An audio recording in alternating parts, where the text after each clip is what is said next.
There's a moment every gardener knows too well. You lift the lid of the compost bin, expecting that dark, rich material that smells like the forest floor. You're ready to feed your soil, boost your yields, and, well, feel like you've cracked nature's secret code.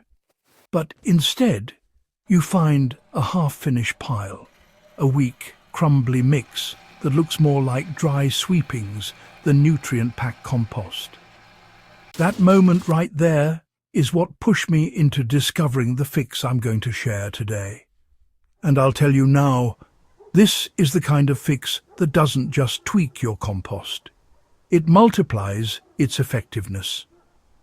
When I added this single step, my compost became strong enough that crops I'd struggled with for years suddenly surged, as if someone flipped a switch beneath the soil.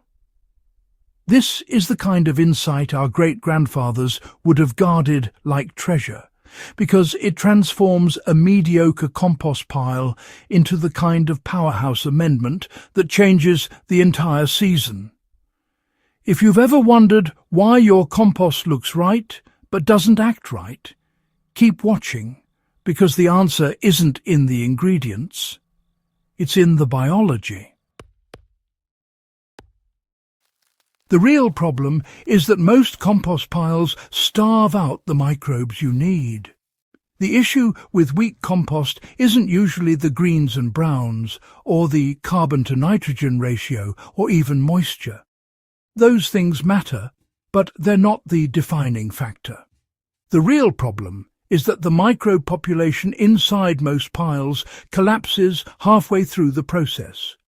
You start with a burst of activity. The pile heats, it steams, it looks alive. Then, without enough microbial fuel, the temperature drops. The breakdown slows. And instead of producing the dense, nutrient-rich compost you expect, you're left with a light, underpowered material that doesn't deliver results in the garden. To fix the issue, you need to support the microbes through the entire decomposition cycle, not just the first few days. And that leads us directly to the simple addition that turns weak compost into a 10 times stronger soil amendment. The fix is adding a carbohydrate source that keeps microbial activity alive from start to finish.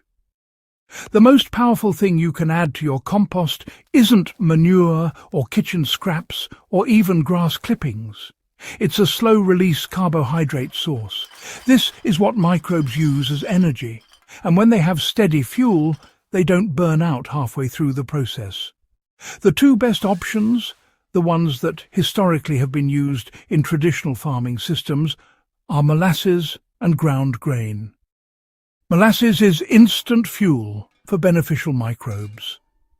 Grain, whether that's cracked maize, wheat bran, or even leftover flour, breaks down more slowly, acting as a long-term energy source.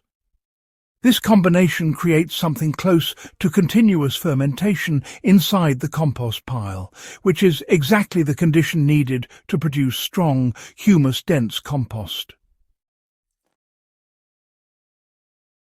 A tablespoon of molasses mixed into a few litres of warm water and sprinkled into the pile is enough to kickstart the system. Adding a few handfuls of grain into each layer maintains the momentum. What this does is keep the microbial community thriving, multiplying, diversifying and unlocking nutrients that would otherwise remain trapped. To understand how this works in practice, think about how a traditional farmer in the early 1900s might have built compost. They didn't just layer manure and straw. They often added grain dust left over from milling or liquid from brewing. They weren't doing this for smell or convenience. They were feeding the biology. You can apply the same principle today with incredible results. Start your compost as you normally would. Build your layers of carbon and nitrogen. Get the moisture right. The classic wrung-out sponge texture. Once the pile is formed, mix a small amount of molasses into warm water and pour it evenly across the top. This wakes up dormant microbes and gives them the energy they need to ignite the pile. Each time you turn the compost or add new material, sprinkle in a little grain. You don't need much. A thin handful across a wheelbarrow load of material is enough. What matters is consistency. You're feeding the microbial army every time you disturb their environment, ensuring they never reach the starvation point that causes weak compost. In 2 to 3 weeks, you'll notice something dramatic. Your pile will heat more consistently. The breakdown will happen more thoroughly, and when you reach into the finished product, you'll feel that dense, almost oily texture that marks true humus. That's when you know your compost isn't just decomposed, it's potent. This stronger compost makes a measurable difference in the garden. The moment you spread this enhanced compost into your beds, you'll notice the difference. Plants that normally take weeks to establish explode with early vigour.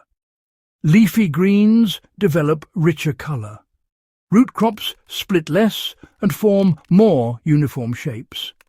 Tomatoes and peppers grow with a deeper dark green that usually only comes from imported fertilizers. This works because the richer microbial activity inside the compost creates bioavailable nutrients the plants can use immediately. You're not just adding organic matter, you're adding a biological engine.